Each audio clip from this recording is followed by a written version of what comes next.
Hallelujah! Welcome to ADHD Whiskey and welcome to the 13th day of this Minnesota Whiskey Elite Blind Whiskey Tasting Advent Calendar that I am tasting and revealing for all of you at home. Some of you may be wondering why I'm part of a Minnesota Whiskey Elite Advent Calendar when I've never stepped foot inside of Minnesota. And those of you asking that question would be stupid idiots, because guess what?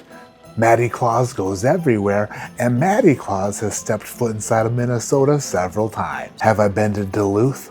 Oh shit, yeah. I've been to Duluth a couple times.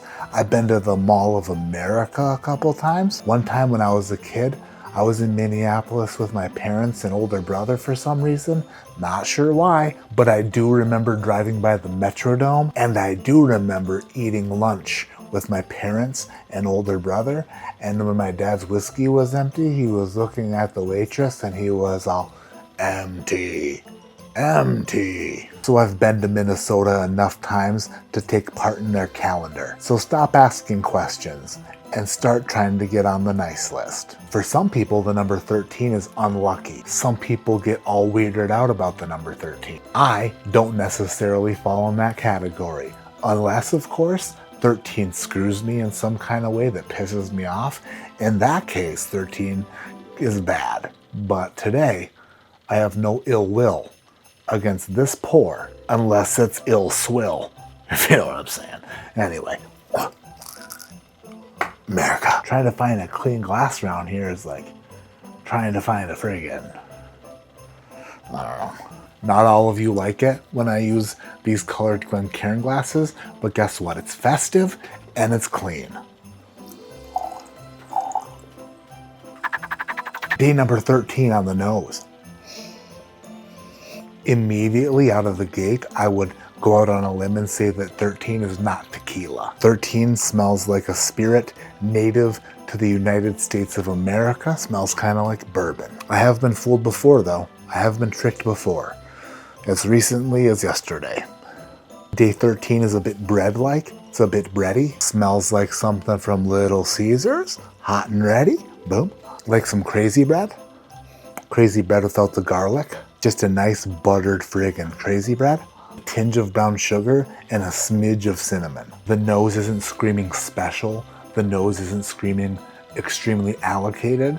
But the nose also isn't screaming bad, which is a good thing. Smelling day 13 makes me smile because yesterday's day 12 made me not smile. There's not a worse tasting whiskey in the world than a tequila when you think it's whiskey. You can feed me tequila all day as long as I know that's what it is. You tell me that it's a whiskey and then I need to score it, and then it comes in as like some agave friggin' mezcal mixture. Guess what? Portsky gonna score it like Portsky sees it. And Santa Matt did not like that, thinking that it was a whiskey. It's my bad. Probably a really good agave spirit. Not a cheap bottle either. Day 12 was like a $175 bottle. But if it were a whiskey, I wouldn't have paid 10 cents. Ooh, after swirling and twirling, the nose is getting a bit sweeter. A little bit of cherry and a little bit of vanilla are starting to extract themselves from the glass's asshole. Or for short, we'll just call it its glass hole. Yes, smells nice. Day 13 down the hatch.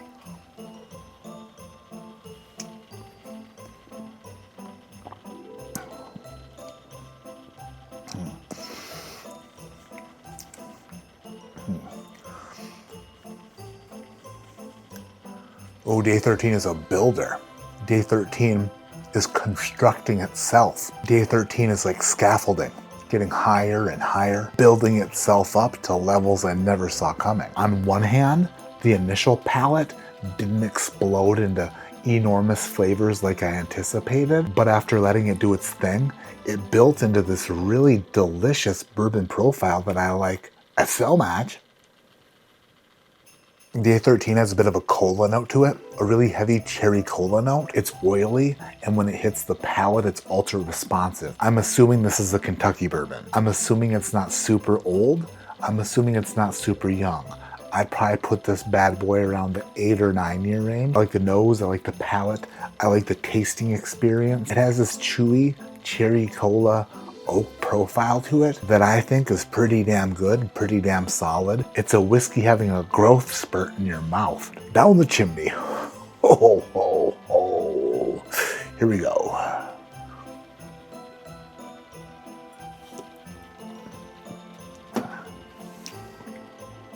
The 13th pour receives the 13th score. Therefore, I will put this whiskey in 13th place, the 13th blind ranking of this advent calendar. If it feels like I'm rushing through this tasting, super sorry. It's currently 10:38 p.m. Mountain Time. I need to finish shooting this video.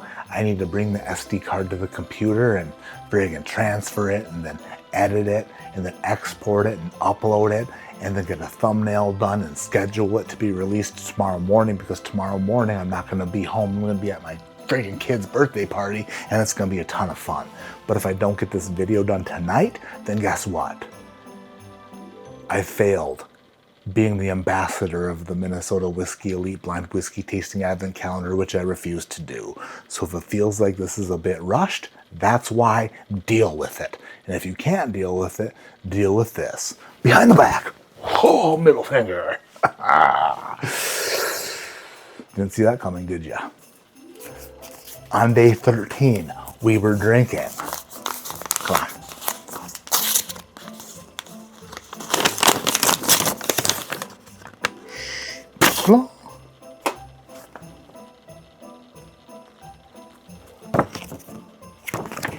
Town Branch. The hills. Town Branch True Cask Bourbon, 114.6 proof, Kentucky Straight Bourbon. This unique bourbon expression is a cask strength blend of our two Kentucky mash bills, our signature high malt mash bill blended with our more traditional high corn mash bill. True Cask Bourbon embodies the art of blending uncut straight from the barrel and non-chill filtered whiskeys. Each batch is bottled at cask strength and will vary from batch to batch. It's a $50 bottle, and it is, I would say, well worth 50 bucks. That's a $50 bottle of bourbon. If you can go to a store and find Town Branch True Cask Bourbon legitimately for $49.99, that is the best deal in bourbon. That is for 50 bucks. For 50 bucks? Holy crap, that's good for 50 bucks. My name is Matt. This is ADHD Whiskey. Like I always say, keep your head in the clouds, but your mind. I'm really paying attention to what your wife wants for Christmas, or your girlfriend, or if you're a female watching this, what the hell are you doing? And also your boyfriend, husband, and or your girlfriend. I don't know what your situation looks like, but if it is your girlfriend and your chick, then nice.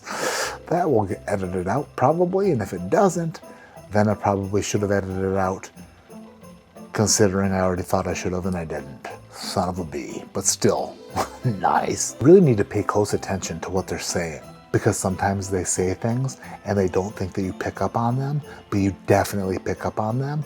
And then you order the thing that is, you read between the lines and you're like, yeah, you didn't think that I caught that. And then sometimes it turns out that when they were talking about it, the reason that they were so vague is because they didn't really want it in the first place. They were just kind of like making conversation, and you're like, babe, how was I supposed to know? I thought I was being extra smart by reading between the lines. I thought that I was being ultra attentive. I thought that I was getting you the things that you didn't even know you wanted, even though you mentioned them and said that you wanted them. I thought I was being a great husband. I thought that you wanted crotchless panties. You didn't? Son of a bee. Maybe next time when you're being vague about things that you want, what I'll do is this. I'll consider the fact that you might want them, and then I'll reconsider them after I bought them. And then when you get them, we'll both be unsure. Kind of like ordering food at a new restaurant. If you don't want the crotchless panties, maybe I'll wear them. Whatever.